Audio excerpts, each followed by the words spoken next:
Okay, we're looking at the Italian Bodeo model 1889 service revolver.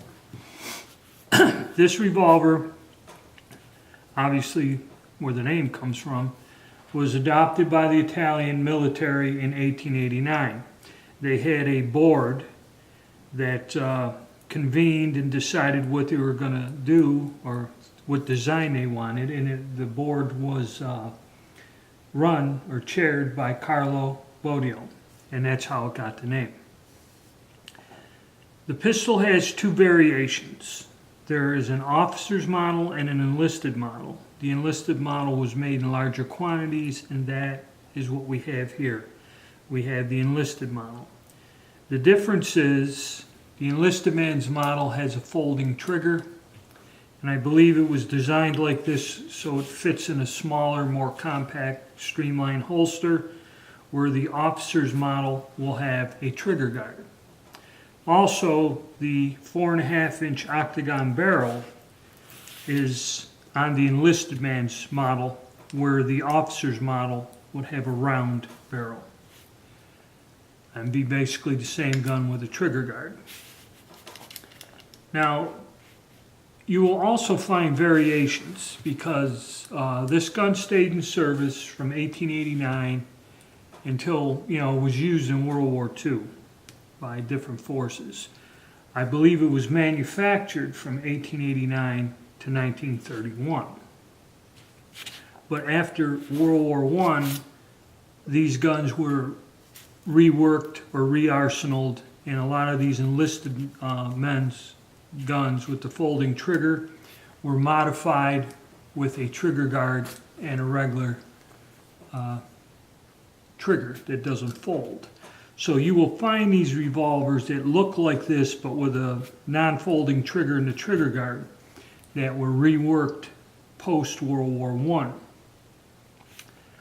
I. So there's a lot of variations to this particular gun that you will find. I've seen several different ones on online auctions that were modifications that look a little bit different than this, but I believe this is the actual example of the World War I style enlisted man's pistol without any modifications. So it weighs about 2.09 pounds and is 9.1 inches in overall length. Like I said, it has a 4.5-inch octagon barrel. It has a folding trigger. Now they say it's a double action. Well, here, the gun has been checked. There's no ammo in it. They say it's a double action, so it does work in double action, but I found on this it also works in single action. So this particular gun, even though they list them as double action pistols, is a double single action gun.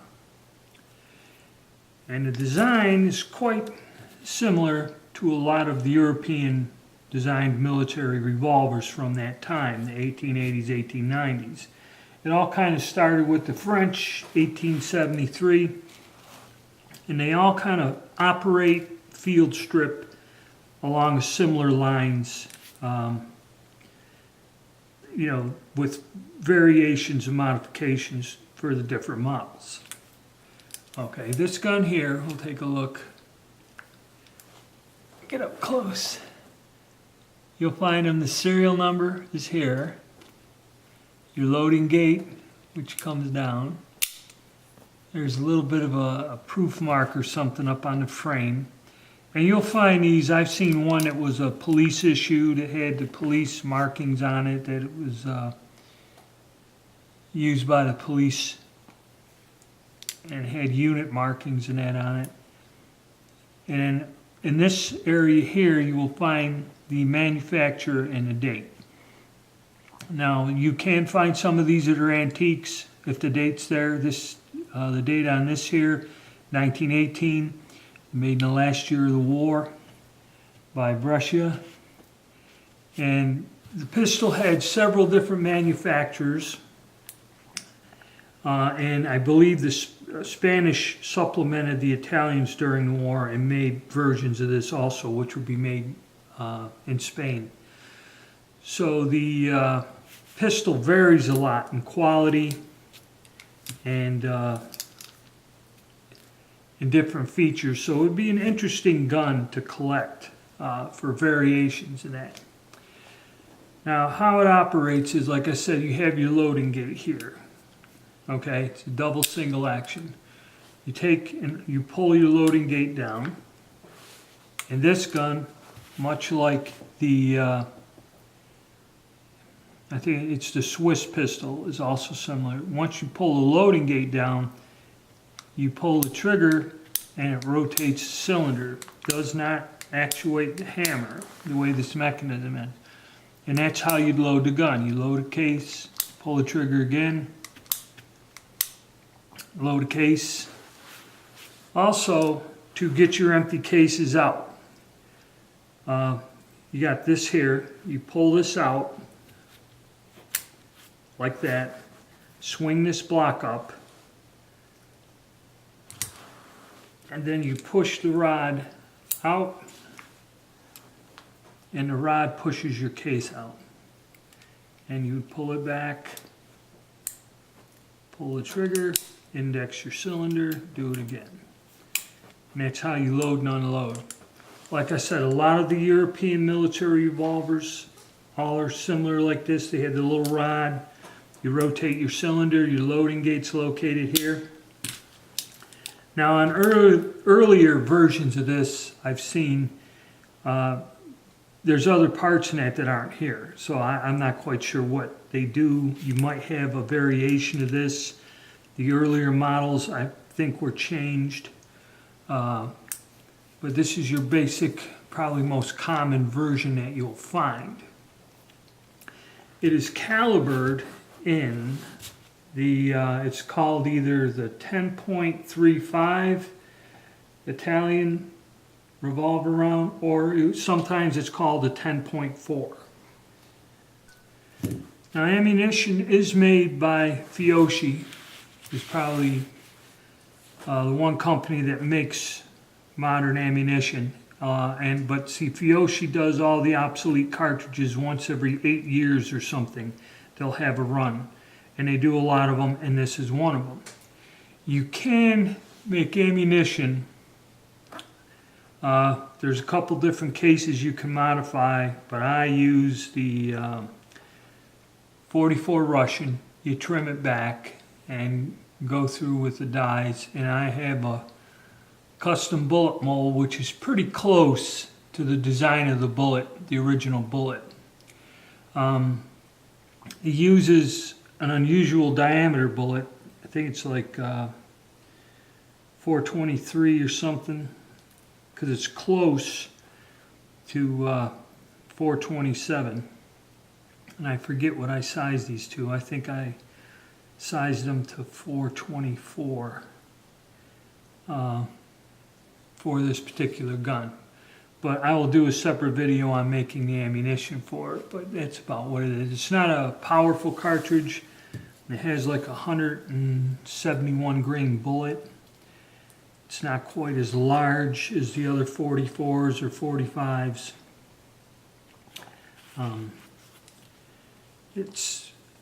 Now the quality of these will vary by manufacturers also. This one isn't too bad, this Italian made one. But you may find the Spanish copies, you'll get variations in finish, fit, quality. But overall, this is not a terrible example of the gun.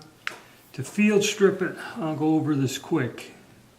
What you would do is you would pull this out, rotate the block, and then you would pull this center pin out. I'm not going to do it because I always have trouble getting it lined up and getting back in. Now, if you notice, there's a little screw there. I don't know if that screw holds this in. You would want to probably remove that. That way it wouldn't drag against the center rod in there. Then what you would do to access the action itself is once you remove the cylinder, and you probably would have to pull the loading gate down and get the cylinder out. But like I said, I'm not going to do it. And if you notice on this side, there's a screw in the grip, but there's not one here. This little lever or whatever. It's a screw. And you turn this, and it lifts the side plate of the revolver up. And then you can remove the side plate. And then this grip will come out, and now it exposes the internal mechanism and the action for cleaning, lubrication, whatever. They're a pretty robust pistol, and they're pretty simple. And if you're familiar with the other different guns of the time period, military revolvers, they all kind of strip the same way. They're all basically a very similar design. And you just put this back in there. The plate has a hook which hooks into the frame. Get that lined up.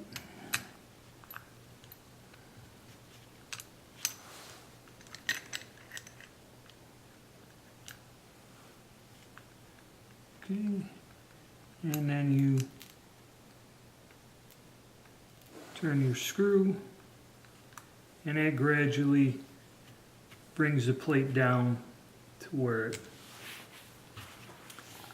locks up. You would put your cylinder back in, put your pin in, swing this around, and basically that would be your field strip. Just plain open sights in there. And I found that this gun, when I was testing out some ammo, this gun shot high. So I have to work with it and fool around with it more to give you more of a idea how well it shoots. So that's about it. An interesting military surplus gun. You can find them. They're kind of common. You know, I see a lot of them on the gun broker. They're priced a tad bit too high, but you know, it's something that you can find fairly easily if you look around. And it's just an interesting piece of history and an interesting old pistol. So I will do a video on making the cartridges for this at another point in time.